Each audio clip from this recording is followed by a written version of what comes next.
Welcome my dear rockers. कैसे हैं आप सभी दोस्तों। एक लड़का एक लड़की को इम्प्रेस करने के लिए एक बूढ़े आदमी को अपने दादाजी की तरह अडॉप्ट करता है, लेकिन धीरे धीरे हमको पता चलता है कि वो दादाजी कोई आम आदमी नहीं है और वो लड़का असल में उस लड़की को इम्प्रेस करने के लिए उन्हें अडॉप्ट नहीं किया है, बल्कि उसके तो कुछ अलग ही बहुत ज्यादा खतरनाक इरादे हैं। उसके इरादे क्या हैं ये जानने के लिए हमको देखने पड़ेगी ये मूवी जिसका नाम है कालवन। कहानी की शुरुआत में हम केम्बा नाम के एक गांव के लड़के को एक बूढ़े दादाजी को अडॉप्ट करते हुए देखते हैं। जी हाँ, केम्बा इनको अपने दादाजी की तरह अडॉप्ट कर रहा होता है। आगे हम इनको दादाजी कहकर ही बुलाएंगे दोस्तों। केम्बा फिर अथॉरिटीज से अडॉप्ट करने के लिए जो परमिशन चाहिए होती है वो सब कुछ ले लेता है एंड फाइनली वो लीगली दादाजी को एज अ दादाजी अडॉप्ट कर लेता है। उसके बाद वो उनको अपने गाँव में अपने घर लेकर जा रहा होता है। पर अब आपके दिमाग में सवाल तो आएगा कि केम्बा ना तो दिखने में कोई अमीर आदमी लग रहा है और ना ही दादा को देखकर ऐसा लग रहा है कि इन्हें इस उम्र में किसी पोते की जरूरत है। तो फिर ऐसा हो क्या गया कि केम्बा को दादाजी को अडॉप्ट करने की जरूरत पड़ रही है। एंड यही सवाल गांव में जाने वाली बस में बैठे केम्बा के गांव के एक आदमी के दिमाग में आ जाती है और इस बारे में वो आदमी केम्बा के दोस्त सूरी से बात कर रहा होता है। सूरी उसको कहता है कि ये जानने के लिए तुम्हें 3 महीने पहले की कहानी जाननी होगी। इसके बाद तीन महीने पहले की कहानी पर शिफ्ट हो जाता है, जहाँ पर हम देखते हैं कि केम्बा का गाँव जंगल के काफी नजदीक पर है। इस वजह से वहाँ पर कई बार जंगली जानवर आते जाते रहते हैं और कई बार तो वो गाँव वालों पर हमला करके उनकी जान भी ले लेते हैं।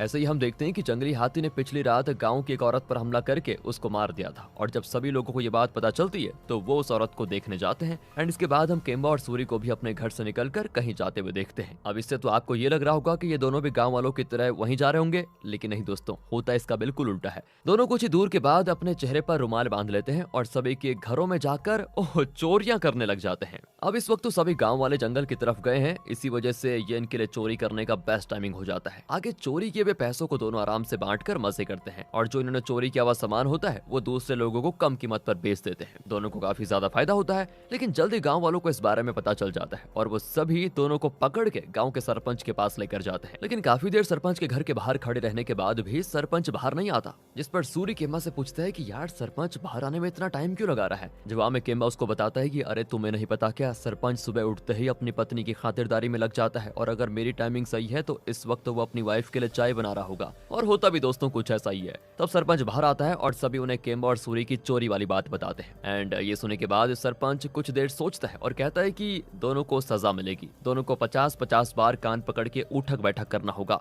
ये तो बच्चों वाली पनिशमेंट होगी, चोरी करने पर भी यही पनिशमेंट, क्या सरपंच है यार। लेकिन वहाँ के लोग कहते हैं कि बस इतनी सी सजा। एंड ये सुनकर सरपंच कहता है कि ठीक है, बात तो तुम्हारी भी सही है, चलो 50 नहीं मैं इनको 100 बैठक मरवाता हूँ। इतना कहकर सरपंच सभी को घर जाने के लिए कह देता है और दोनों के बैठकों को काउंट करने लग जाता है। एंड इसके बाद हमको पता चलता है कि सरपंच दोनों पर इतनी दया क्यों दिखा रहा है। असल में सरपंच की पत्नी बहुत ज्यादा उस पर कंट्रोल रख रही होती है और इस बात से परेशान होकर सरपंच एक दिन तांत्रिक के पास जाता है और अपनी प्रॉब्लम उसको बताता है, जिसके सोल्यूशन के तौर पर तांत्रिक उससे कहता है कि तुम्हें एक बूढ़ी औरत से नकली शादी करनी होगी, जिसके बाद मैं कुछ तंत्र मंत्र पढ़ूंगा और फिर तुम्हारी पत्नी हमेशा के लिए तुम्हारी बात सुनने लग जाएगी। सरपंच इस बात को मान जाता है और शादी करने के लिए पहुंच भी जाता है, लेकिन उस वक्त केम्बा और सूरी उसकी वीडियो रिकॉर्ड कर लेते हैं और उसी वक्त ये दोनों सरपंच को धमकी भी देते हैं कि हमारी बात मानो वरना सभी को यानी कि गांव वालों को ये वीडियो पहुंचा दी जाएगी। तो यही वजह होती है कि सरपंच हमेशा इनडायरेक्टली दोनों का साथ रहता है। आगे जब एक रात दूसरे गांव में बहुत बड़ा त्योहार होता है तो दोनों इसका फायदा उठाते हैं और मिलकर उस गांव में चोरी करने जाते हैं, जहां अनफॉर्चुनेटली जिस पहले घर के अंदर दोनों घुसते हैं ना,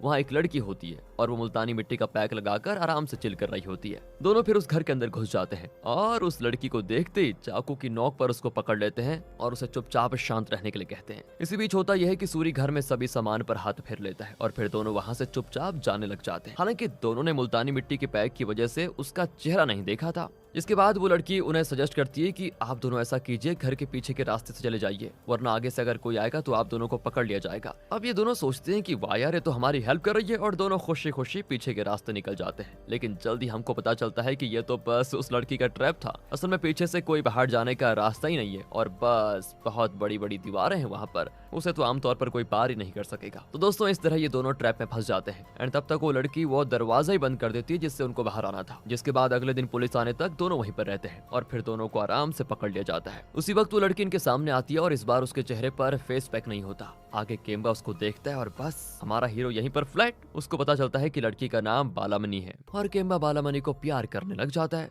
वैसे यहाँ से पुलिस इन दोनों को जेल भी लेकर जा रही होती है, लेकिन तभी बालामणि के पिता पुलिस ऑफिसर से कहते हैं, देखो हमें कोई कोर्ट केस या दुश्मनी वगैरह नहीं चाहिए, इसलिए आप इन दोनों को छोड़ दीजिए। जिसके बाद दोनों को आराम से छोड़ दिया जाता है। आगे केम्बा बालामणि के प्यार में उसके स्कूल तक पहुंच जाता है और रोज उसके स्कूल के बाहर उसको देखने के लिए खड़ा रहने लग जाता है। ये चीज बालामणि भी नोटिस करती है और वो पहले तो उसको इग्नोर करती रहती है, लेकिन एक दिन होता यह है कि स्कूल में बालामणि का एक गोल्डन नेक चेन कहीं खो जाता है। जिसके बाद उसे वो चेन स्कूल के सबसे खड़ूस लड़की के गले में मिल जाती है, जो कि सरप्राइजिंगली सरपंच की बेटी होती है दोस्तों।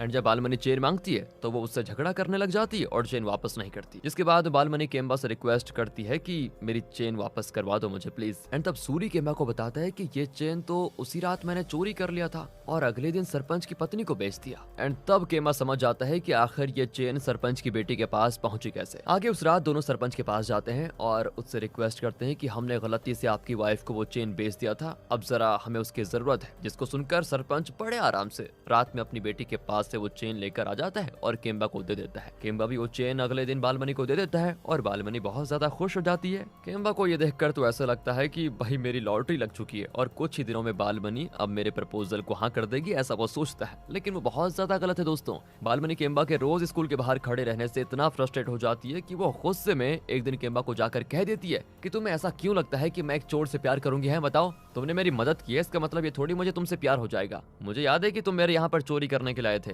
और आज के बाद ये चेहरा मत दिखाना, अपने यहाँ से निकल जाओ। बेचारा केम्बा। उसके बाद उसका स्कूल के आसपास आना ही मना हो जाता है, पर वो कुछ दिन ये नोटिस करता है कि बालामणि स्कूल नहीं आ रही है। जिसके बाद उसको पता चलता है कि बालामणि अपने दोस्तों के साथ एक ओल्ड एज होम गई है और वहाँ पर वो बूढ़े लोगों की सेवा कर रहे हैं। ये सुनते ही केम्बा भी सूरी के साथ ओल्ड एज होम पहुंच जाता है और वहाँ दोनों को एक काम भी मिल जाता है। वो होता है ओल्ड एज होम को पेंट करने का, जिससे केम्बा कुछ दिन ओल्ड एज होम में रह पाएगा और बालामणि को देख पाएगा। लेकिन केम्बा भी बड़ा सख्त लौंडा है यार। ओल्ड एज होम में वो जब भी बालामणि को देखता है वो या तो वहाँ से उठकर चला जाता है या अपना चेहरा दूसरी तरफ कर लेता है। अब इससे बालामणि ये सोचने लग जाती है कि शायद मैंने इस बेचारे को कुछ ज्यादा ही कह दिया, ये सुधरा हुआ लगता है। उसी दौरान हम ओल्ड एज होम में दादाजी को देखते हैं, जो कि असल में ऑर्फन है, यानी कि वो बचपन से अनाथ हैं और उनकी कोई फैमिली भी नहीं है। दादा को हमेशा यही चिंता रहती है कि उनके मरने के बाद उनके शरीर का क्या होगा, कोई उनके शरीर का अंतिम संस्कार कैसे करेगा। ये चिंता हमेशा दादाजी को सताती रहती है और इसी वजह से वो ओल्ड एज होम में किसी से बात भी नहीं करते और हमेशा दुखी रहते हैं। एंड ये चीज बालामणि नोटिस कर लेती है और वो उनका कुछ ज्यादा ही ख्याल रखने लग जाती है। उसी दौरान केम्बा को भी ये पता चल जाता है और वो गौर करता है कि ओल्ड एज होम का गार्ड